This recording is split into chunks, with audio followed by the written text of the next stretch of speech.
Hey everybody, I'm Anthony. I'm Marlene Marvelous. We actually are going to bring on our guest for Fandemonium.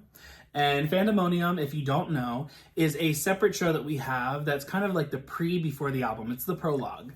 It's where we bring on a guest that knows the artist or the album from top to bottom, knows a couple of little tidbits about it, and can give us some inside information as to what we should look forward to without giving us what it is. You know what I'm saying? Yeah. Today's guest that we have is Julio, all the way from Arizona.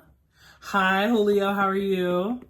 Good, babes. How are you guys? Good, good. Julio, if you guys do not know, is actually an independent artist based out of Arizona as well and goes by the stage name Marilyn Jayy. Can you give us a little bit of information about yourself? So I'm from Arizona.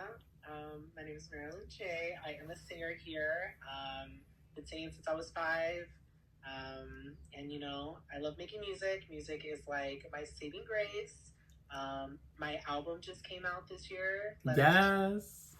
So stream that on all your platforms, please. Letters to You. It's available on every fucking platform. Go get it. Go listen to it. I am actually featured on one of the songs as well. It's called You. It's so special to me. It's a good song. It's really good. It's gonna make you cry. But yeah, that's me. All right. Do you have any top performances that you really, really love that you've done before? I would say all the Pride performances with you guys. That was super fun. I think those were always like the highlight of like the year for us. Period. I performed a lot.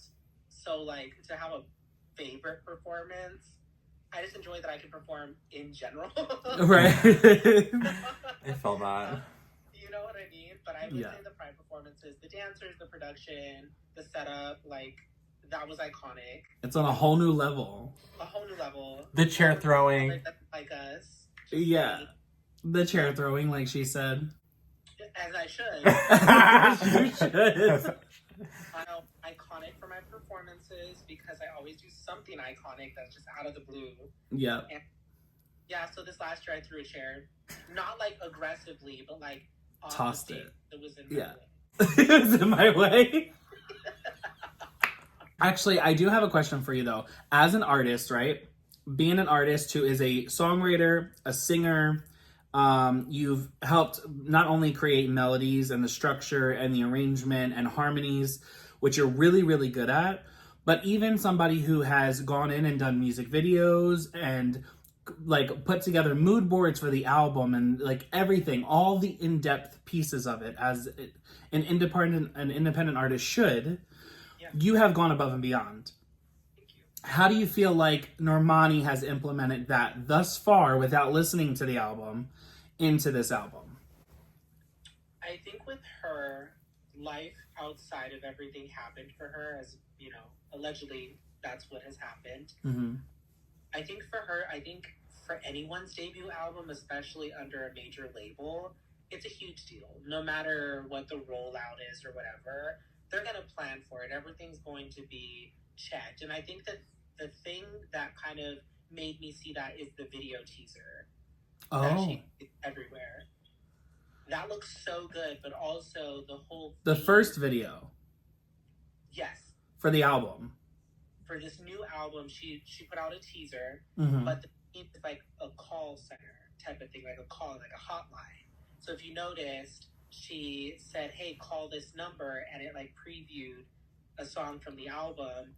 But then also in the video, she's like, hi, thank you for calling whatever. I forgot what it's one of the name of the songs.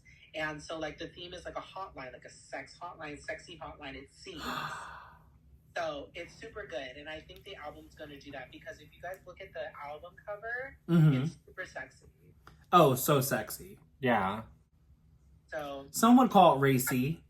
I think Race. well, the people that call it racy are just not cut like her, okay? Period. They wish they were on a rocket, okay? They wish they had a body. Okay? She got 5. Yeah, but I boom, think boom, boom, boom. I think especially with being in the industry so long, because remember, she started out with Fifth Harmony. True. Factor, Yeah. Literally, she was young. She was. That was what, 2012? Yeah. And she was super young. So just imagine all these things that she's faced in the industry. And then finally, this is going to be her first album Mm. after being gone for about 5 years since Motivation. You know, I feel like she's gonna do great. I think she set everything up strategically. That's good. That's good. Now, listen, after hearing the first single, what was your expectations for the album? Nothing. After hearing the second single, what was your expectation for the album? Everything. I think for her that showed two different sides of what the album's going to be. Okay. First one, strictly R&B, beautiful melody, was chill, right? Mhm. Kind of similar to when she gave us Fair. True. Right? Yes. Okay.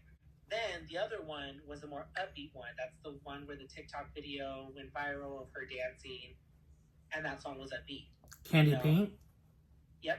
Oh, I didn't hear that one yet. I've been trying not to hear anything. Oh, Same. it's so good. I did hear 159 though. That one for me is like her trying to put Motivation and Wild Side as one in a way to make it R&B current.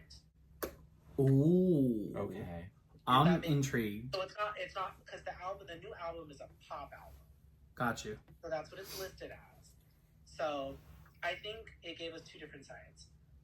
So I think we're going to be super excited. Yeah. Now that you've listened to the entire album, we haven't yet. What is your overall rating for the album? For this album out of 10, me personally, as someone that loves harmonies, melodies, R&B music, pop music, songwriting, I honestly, you guys, would probably give it like a 9.7 out of 10. Oh shit. 9.7 out of 10.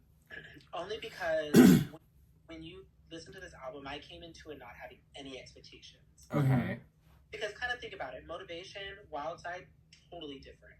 Right. It's like day, you know? So for me, I went in and I was like, you know what, let's not have any expectations. Let's not go in there thinking. And I thought it was such a good album. Like, it's very hard to skip any song for me personally. Mm-hmm. But because I love the references that she did for the songs.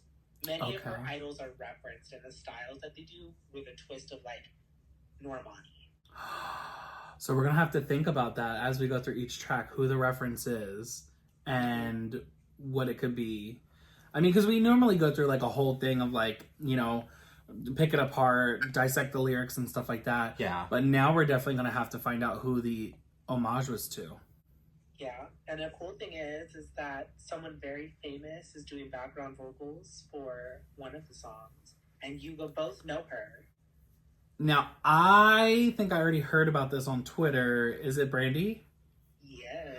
Oh my god. Brandy is the motherfucking queen of fucking trills and vocals and shit. Oh my god. Like, the stacking is... Oh my god, and her stacking too? Wait, did Brandy produce anything? I don't think so. I think she helped with one of the songs. You guys can enjoy it. Okay. I'm excited to see what you guys think, but just go into it not expecting anything. Don't think that it's going to be like a Wild Side or it's going to be a Motivation. Okay. It's going to be Normani's debut album, and she's going to give you what she gives you. Okay. Now, thinking about debut albums and how some are iconic and how some are not, you know, Baby One More Time and Christina Aguilera. Yeah, so listening to debut, that was a pretty decent album for her, but it wasn't better than Stripped. But thinking about debut albums, okay, I'm trying to like cleanse my palette, think about walking through a perfume shop and just smelling new fragrances for the first time. Knowing us both, what do you think, because this is one of the questions we always give, what do you think my favorite song would be on the album, and what do you think her favorite song would be on the album? Okay. Let me see. Let me pull up the track list, you guys. Sorry. We should probably pull up the track list too. So, for you, Marlene, I think you're gonna like... Oh, that's hard.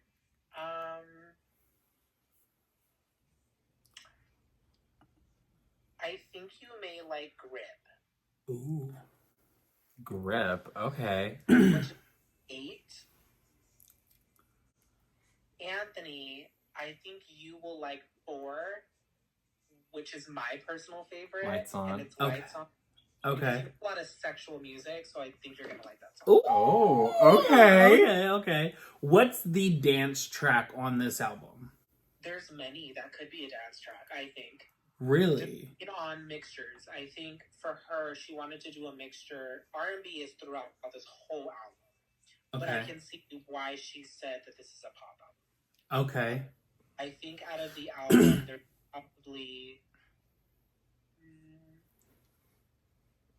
probably more than like probably 5 to 6 songs that I would consider dance. Okay. Or like you dance to, or you play it and you like bop to. Okay. Okay. All right. Well, I'm interested. Is there anything else that you think we should know before walking into this album and listening to it?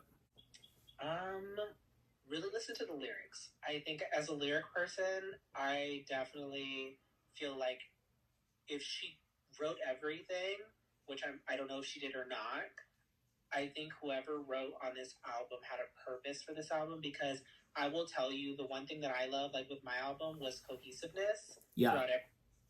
Albums don't do that as much anymore, but this one does. Okay. Okay. I'm excited. I'm so excited, actually. Yeah, and the placement is very intelligent. You can tell they placed it where it needed to. So the track list was thought out. I think so. Okay. Because there's a purpose why Wild Side ends the album. Wait, what? Wild Side? Yeah, ends the album. Oh my god, it's on the album? Yeah. Oh, bitch. Well, we want to thank you so much for having you here, and we really appreciate all of your knowledge on this album. We know that it literally just dropped, 2 hours ago?